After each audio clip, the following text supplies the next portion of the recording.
అందరికీ నమస్కారం. APPSC group 2 ప్రిపరేషన్లో జాగ్రఫీలో చాలామందికి కొంచెం కష్టంగా అనిపించే టాపిక్ వాతావరణ పీడనం మరియు ప్రసరణ కదా. కానీ అస్సలు కంగారు పడకండి. సరైన పద్ధతిలో స్టెప్ బై స్టెప్ అర్థం చేసుకుంటే ఇది చాలా ఈజీగా స్కోర్ చేయగలిగే ఏరియా. ఈరోజు మనం ఈ టాపిక్ని పూర్తిగా విడమరిచి ఎగ్జామ్లో సక్సెస్ అవ్వడానికి ఒక క్లియర్ బ్లూ ప్రింట్ను రెడీ చేసుకుందాం. ఓకే, మన మాస్టర్ క్లాస్ ప్లాన్ ఇది. ఫస్ట్ పీడనం మరియు పవనాలకు వెనుకున్న అసలు ఇంజినేంటో చూద్దాం. ఆ తర్వాత గాలి డైరెక్షన్ను మార్చేసే కోరియోలస్ ఎఫెక్ట్ గురించి తెలుసుకుందాం. అక్కడి నుండి global pressure belts, planetary winds మీదకు వెళ్ళి కొన్ని ఇంపార్టెంట్ లోకల్ విండ్స్ మీద ఫోకస్ చేద్దాం. ఫైనల్గా ఏపీపీఎస్సీ ఎగ్జామ్లో మనం చేసే కామన్ మిస్టేక్స్ని ఎలా అవాయిడ్ చేయాలో చూద్దాం. పదండి, స్టార్ట్ చేద్దాం. ఈ మొత్తం వాతావరణ వ్యవస్థకు గుండెకాయ లాంటిది పీడనం మరియు పవనాల మధ్య ఉన్న రిలేషన్షిప్. ఈ యొక్క కాన్సెప్ట్ మీద మనకు గ్రిప్ వస్తే మిగతావన్నీ చాలా ఈజీగా అర్థమైపోతాయి. సో ఇది చాలా ముఖ్యం. అసలు వాతావరణ పీడనం అంటే ఏంటి? సింపుల్గా చెప్పాలంటే మన తలపైన ఉన్న గాలి బరువు అంతే. ఈ స్లైడ్లో 2 బేసిక్ రూల్స్ ఉన్నాయి చూడండి. ఒకటి, మనం పైకి అంటే కొండల మీదకు వెళ్లే కొద్దీ మన పైన ఉండే గాలి తగ్గుతుంది కాబట్టి ప్రెషర్ కూడా తగ్గుతుంది. 2, టెంపరేచర్ పెరిగితే గాలి వేడెక్కి తేలికై పైకి వెళ్తుంది, అక్కడ లో ప్రెషర్ క్రియేట్ అవుతుంది. అదే చల్లని బరువైన గాలి కిందకు దిగి హై ప్రెషర్ క్రియేట్ చేస్తుంది. ఈ 2 రూల్స్ మనకు చాలా కీలకమన్నమాట. గాలి ఎప్పుడూ హై ప్రెషర్ నుంచి లో ప్రెషర్కు వెళ్తుందని మనకు తెలుసు. కానీ ఆ గాలి ఎంత ఫాస్ట్గా వెళ్తుందో ఈ ఐసోబార్స్ చెబుతాయి. సమానమైన ప్రెషరున్న ప్లేస్లను కలిపే ఈ లైన్స్ని ఐసోబార్స్ అంటాం. ఇక్కడే ఉంది అసలు పాయింట్. ఏపీపీఎస్సీ ఎగ్జామ్లో అడిగేది ఇదే. ఈ లైన్స్ ఎంత దగ్గరగా ఉంటే ప్రెషర్లో తేడా అంత ఎక్కువని, దానివల్ల గాలి అంత బలంగా వేగంగా వీస్తుందని అర్థం. ఇది ఖచ్చితంగా గుర్తుపెట్టుకోండి. అయితే గాలి హై ప్రెషర్ నుండి లో ప్రెషర్కు స్ట్రేట్గా వెళ్తుందా? అస్సలు వెళ్లదు. ఇక్కడే కథలో ఒక పెద్ద ట్విస్ట్ వస్తుంది. దాని పేరే కోరియోలిస్ ప్రభావం. చాలామంది ఇక్కడే కన్ఫ్యూజ్ అవుతారు, కానీ మనం దీన్ని చాలా సింపుల్గా అర్థం చేసుకుందాం. దీనికి కారణం చాలా సింపుల్. మన భూమి తన చుట్టూ తాను తిరగటమే. ఇప్పుడు స్లైడ్ కింద ఉన్న ఏపీపీఎస్సీ గోల్డెన్ రూల్స్ చూడండి. ఇది ఎగ్జామ్కి చాలా చాలా ఇంపార్టెంట్. భూమి ఈక్వేటర్ దగ్గర చాలా వేగంగా తిరుగుతుంది. అందుకే అక్కడ కోరియోలిస్ ఎఫెక్ట్ 0. అందుకే అక్కడ ప్రశాంతంగా ఉంటుంది. అదే మనం పోల్స్ వైపు వెళ్లే కొద్దీ ఈ ఎఫెక్ట్ మ్యాగ్లిమంకి చేరుకుంటుంది. ఇదిగోండి ఎగ్జామ్ కోసం ఒక సూపర్ చీట్ కోడ్. ఫెరెల్లా అంతా గుర్తుపెట్టుకోనక్కర్లేదు. సింపుల్గా నార్థర్న్ హెమిస్ఫియర్లో గాలి కుడివైపుకు తిరుగుతుంది, సదరన్ హెమిస్ఫియర్లో ఎడమవైపుకు తిరుగుతుంది. అంతే.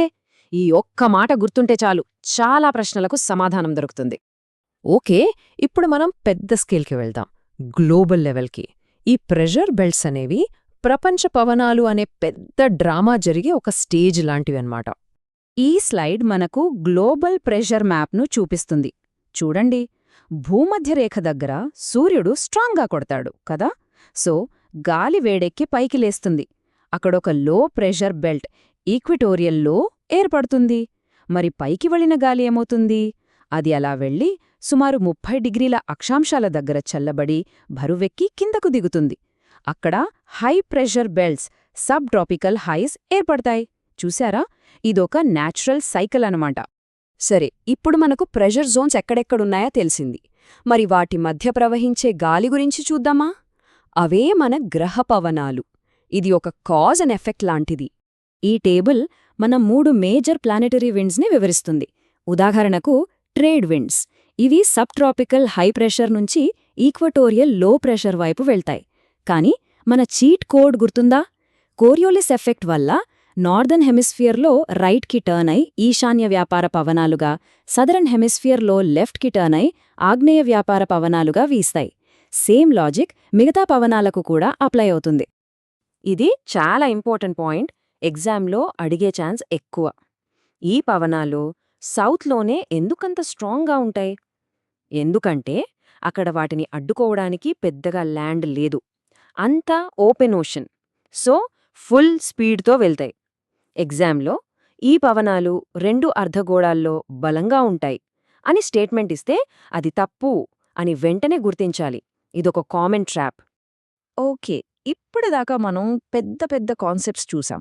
ఇప్పుడు కొంచెం జూమిన్ చేసి ఎగ్జామ్లో పదే పదే అడిగే కొన్ని లోకల్ విన్స్ మీద ఫోకస్ చేద్దాం.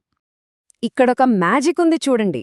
మన ఋతుపవనాల లాంటి ఒక పెద్ద విషయానికి, రోజు మనం చూసే సముద్ర పవనాలకు, రెండింటికీ వెనుక ఉన్న లాజిక్ ఒక్కటే. సింపుల్. భూమి నీటికన్నా తొందరగా వేడెక్కుతుంది, తొందరగా చల్లారుతుంది. పగలు ల్యాండ్ హాట్, సో లో ప్రెషర్. గాలి సముద్రం నుంచి ల్యాండ్కొస్తుంది. రాత్రికి రివర్స్. అంతే. ఇప్పుడు మనం భూమికి చాలా పైకి వెళ్దాం. అక్కడ ఆకాశంలో కొన్ని ఫాస్ట్ గాలి నదులు ప్రవహిస్తుంటాయి. అవే జెట్ స్ట్రీమ్స్. ఇవి చాలా ఎత్తులో చాలా వేగంగా ప్రవహిస్తూ మన కింద ఉన్న వెదర్ని బాగా కంట్రోల్ చేస్తాయి. ఈ చార్ట్ రాబోయే స్లైడ్స్కి ఒక మాస్టర్ కీ లాంటిది. మ్యాచ్ ద ఫాలోయింగ్ ప్రశ్నలు వస్తే ఇది బాగా హెల్ప్ అవుతుంది. బేసిక్గా పవనాలను వేడి పొడి మరియు చల్లని పొడి అని 2 రకాలుగా విభజించారు. సరే, quick round. First, snow eaters. అమెరికాలోని రాకీ పర్వతాలలో వీచే చినుక్ పేరుకు తగ్గట్టే మంచును తినేస్తుంది, అంటే కరిగించేస్తుంది. యూరప్లోని ఆల్ప్స్లో వీచే ఫోన్.